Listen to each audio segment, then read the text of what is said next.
All right, let me go ahead now. Hello? From what we can see, the reforms center mainly around the modalities of operation, name change. We've seen plans for uniform change as well.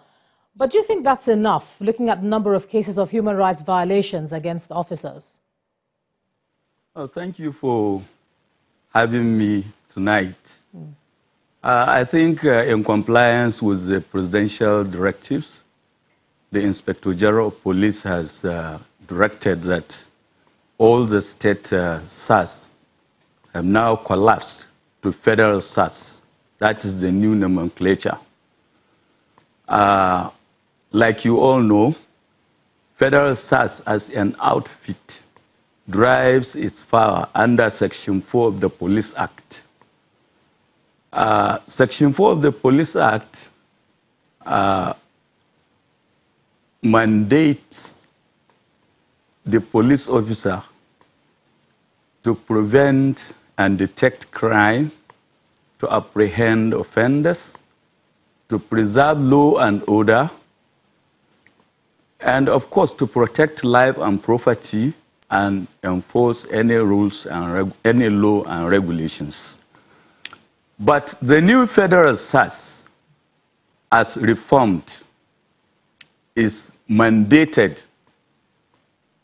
to fight crime under two critical incidents: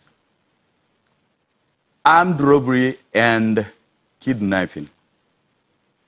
They derived the same power under Section 4 of the Police Act. All right. Can I just quickly stop you there? You talked about the new, FSARS reforming, but just That's today... the new FSARS. Yes. They are to fight crime. Yes, but what I want to ask you about that is concerning what happened today in Osun State with some angry youths burning down buildings in an area command, and then the reprisal alleging that the killing of their colleague was done by a SARS officer. And you're talking about the fact that we have new reforms. So how do you respond to that? We are yet to receive such an information about the illegal activities of any SARS as at the time of this interview. When there is such information, I will feed you with the correct details. For now, we don't have the correct information whether it is SARS or not SARS, because the reforms have already directed that all SARS personnel should revert to conventional uniforms. Policemen now are wearing conventional uniforms. Pending the time, the new SARS uniforms are provided to all the states in the Federation. Okay, let me just ask you quickly, how are you going to ensure that the new FSARS stick to their mandate of just armed robbery and kidnapping? Because we do find that sometimes they go outside their scope of operation. So now that it's been delineated this way, what are you going to do differently? Well, I think the new guidelines clearly spelled their mandate. The mandate is to curtail kidnapping and armed robbery. Apart from these two, the federal SARS are no longer to take any civil or commercial case.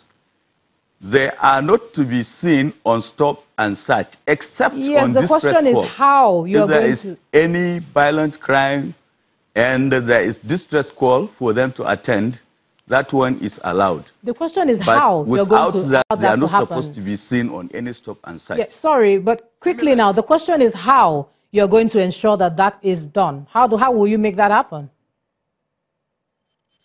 Call here is, while an armed robbery is ongoing somewhere and victims make a call to invite those who can rescue them, the federal SARS can swift for intervention, and that is allowed. That is why we say, except if there is distress call, they should not be seen on stop and search. They are not also to double into cyber crime issues where they will apprehend innocent citizens on this Yahoo issue. That is not allowed. All right.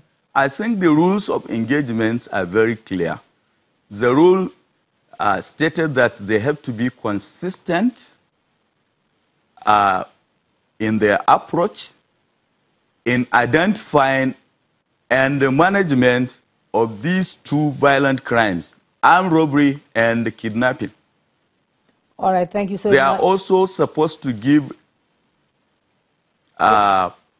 non-discriminatory type of services, proportionate and very transparent, and they should be accountable to the members of the public. In doing that, they must observe the rules of the game. For instance, rules of engagement where they're expected to follow the due process. All right. So that they conform to democratic norms. All right. The new Commissioner of Police for SARS, Mr. Haliru Gwandu, thank you for joining us on the news at 10 tonight.